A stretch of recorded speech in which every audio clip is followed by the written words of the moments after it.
Welcome to the North Bus Terminal here in Medellin, Colombia. Well, today we are going to be heading to Guatape for a day trip, but we're not going to be paying $70 from one of these tours. We're going to be doing it ourselves with public transport. So let's see how this goes. The terminal looks very nice, but we have to find where to get our bus tickets. Let's do this.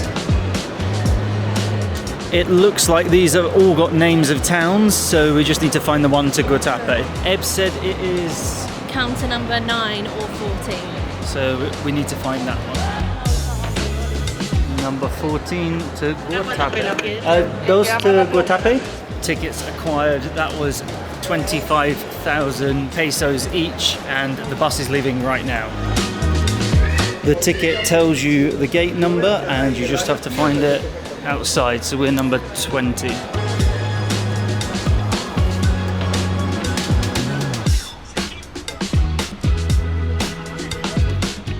Actually a pretty nice bus, to be fair.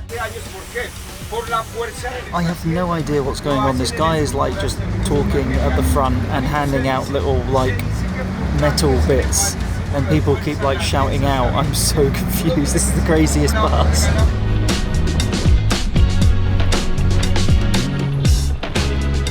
And after a 2-hour ride, we've been dropped off at a petrol station just round the corner from the main entrance of the park. Okay, we've got a short walk up the hill to the start of El Peñol, which actually just translates to the Rock of Guatape. It looks massive.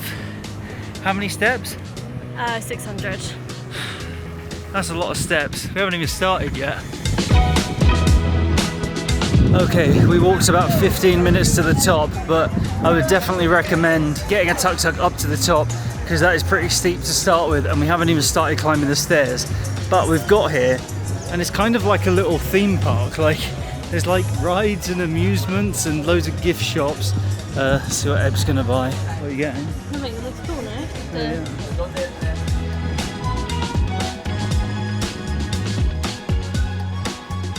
This is very cool, but very odd. I've never seen this many, like, it feels like an amusement park. There's so many restaurants and like rides and gift shops and things. And we're gonna take a proper look when we get back, but that is what we're about to climb up. Now that looks a lot higher than I thought it was. We might try and get a quick snack before we head up. They've even got a Pablo Escobar museum here. We actually went on a full Pablo Escobar tour yesterday, so you can click up here to go and see that video if you want. But we are getting our tickets, which are 35,000 each, which is like $10 to climb up. That was cash only. We've got our tickets and we've started our ascent on the stairs. I feel this is going to take a while. Let's start the timer.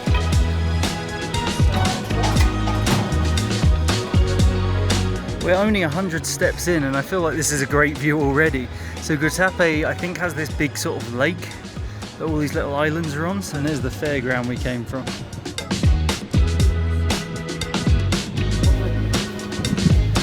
Okay, we got up to 300 steps, which was the halfway point, and it was pretty high. We're still on our way down. Felt a little bit sketchy as well. A lot of the paths get quite tight as you're going up. And yeah, we didn't make it to the top, which is our first failure of the trip. But yeah, it felt a bit sketchy. Ah, gracias. This way. Oh look, I found the 600th step anyway. Unsuccessful, but if you're scared of heights or don't like dodgy staircases stuck to the side of a rock, maybe not recommended. But just coming up here, or even halfway, you still get epic views of the whole of Guatape. So yeah, still worth coming up here. Maybe even don't even pay to go up the stairs, but that's high, really high. It reminds me of, we went to Sigiriya Rock. I'll bring some clips up here in Sri Lanka, and that was massive, like probably even higher than this, but the steps somehow felt a little bit safer.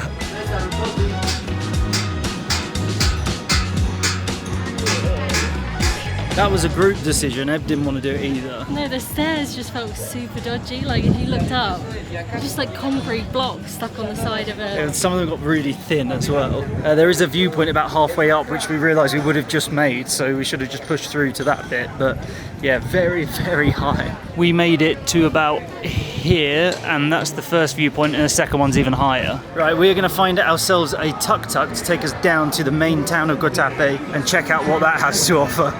Wow, what a failed day. You still get epic views even from down here in the car park. And also we were saying, like, here the viewpoint faces out, which is all this area here. So basically you're going to get the same view up there facing this way. It's not even like a 360. I don't think the view would be even that much better. Maybe I'm just trying to justify us not going up there. Are we getting old? We've just come down the stairs and there's actually a much better way straight through the petrol station where you get dropped off. Obviously they don't direct you that way because they want you to get a tuk-tuk. So if you do want to walk, this is a shorter way through the petrol station. I'll show you.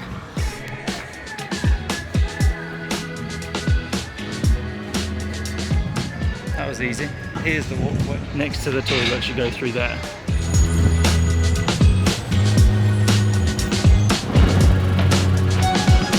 A quick 10-minute tuk-tuk and we've come to the most colourful streets. It's like being back in Cartagena or where was that in Guatemala? That we went? Flores. It's a bit like Flores because it's near a lake.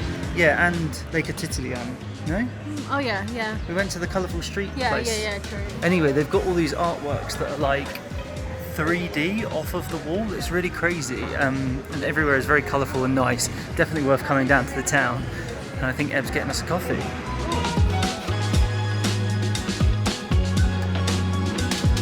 Taste test. It looks really good, but we've worked out that every iced coffee in Colombia is like milk with cold brew, not like espresso. Shots. Espresso, not espresso. Espresso. You said espresso. Espresso. It's espresso. There's no X in it. It's still very nice. Let's go.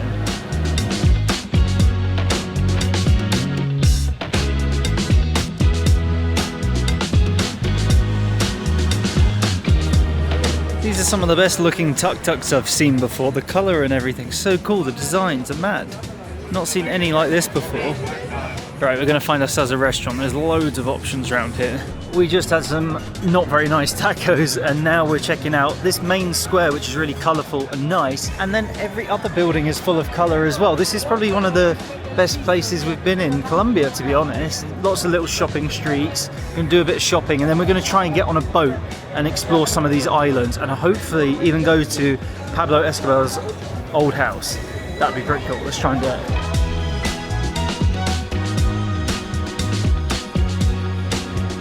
Everywhere we go, we are always sold tours and things and interrupted and like people coming up to us. And today we actually want a tour and we can't find anyone. We've walked all the way along this canal trying to find like a boat company to take us on a little tour and no success so far. We're going to keep going and find someone. Okay, we just went back and forth with about 100 people on all these different boat tours and we finally made a deal of 200 to go to Pablo's Island and back. There's normally like group tours for 30,000 each, but it's shoulder season, so it's not very busy. That's not a thing. It but is. It's very quiet around here. Comment below if you know what shoulder season is. No one knows what that is. They do. No. So we looked at getting a tuk-tuk, which was like 125,000 there and back, because you can drive to the Pablo house. But this one we're going to do an hour tour, looking around, and then we stop, get off at the island, and then get back on. Everywhere else was saying like 250. Yeah, the price on the wall is 350. Then he said like he can do for 250. We did a lot of bartering basically. Yeah. But let's see how it is.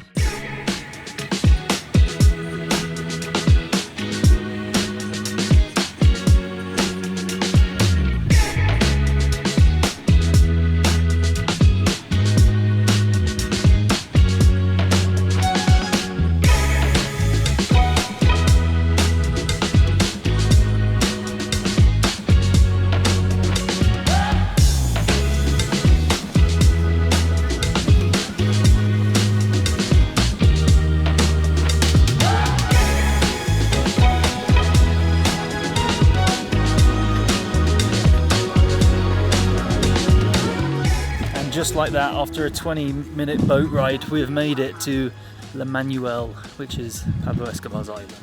Let's see. It's pretty eerie knowing that Pablo Escobar was going to live here. Now, I don't think he actually did live here because this was being constructed even just as he died, so it looks pretty gnarly. Now, this place was actually bombed by Los Pepes, I think it's called, which is like the people against Pablo Escobar, and apparently they let off 200 kilograms of TNT around the property. But there's something pretty cool about the property that was trying to prevent that. But as you can see behind me, it did get pretty destroyed. I could see myself living here actually. I mean, minus the whole destroyed bit. I don't think they've changed the pool water since the past. There is a really nice pool. Like, imagine this. This is just crazy. You have your very own outlook to Guatape and all the different islands around here, and this incredible pool. It does look quite inviting actually. Oh, some people have thrown money inside as well, maybe for good luck. It looks like they've like blocked off some of the ways to get around the building. I guess it's quite dangerous to be going in the rooms. That is just crazy to see though. Wow, look at this. So that is a few quick clips of the Pablo Escobar estate. If you want to see the full video, because we did a full breakdown, because this place is so massive, you can check out the other video coming soon, so make sure to subscribe. Okay, boat trip done. Oh, our bus might be here already, but boat trip done. He got us absolutely soaked on the way back, I think because we bartered them down so much, but we had a great time on the island. Give us a second, let's look at, oh no, there's loads of buses. What's going on? Someone called us and said the bus is leaving to Medellin now, so we're on our way, we're running. Okay, we managed to catch the bus. There's loads coming and going all the time, but we saw one, so we jumped on. It was a really cute little town, but there isn't really much to do other than that boat tour and looking around the shops. I would say it's definitely worth coming for a day trip from Medellin. Like, we've done in and out in one day, but probably not worth it to stay the night. The rock is really cool. You get a good view even if you don't climb to the top like us, because we were scaredy cats. You can also rent a boat to drive around on your own, and you can rent jet skis, and you can go like donutting. Yeah, there's quite a lot to do throughout the day. But like on the lake, but it was quite like overcast today and not very sunny, so it wouldn't have been good anyway if we brought our swimming costumes. And the lake itself is really, really sick. It's not like one big round lake. It's loads of like collection of islands and different like weaving in and out bits. So it was actually a really cool boat trip. Yeah, we didn't see many people swimming on it though. It was more like... I don't think you can swim at all, can you? I don't know, well, probably not then. Anyway, cool little day trip to Guatape. Thank you guys for joining us. Don't forget to like, comment, subscribe. All that good stuff, and I will see you in Medellin tomorrow. Boom.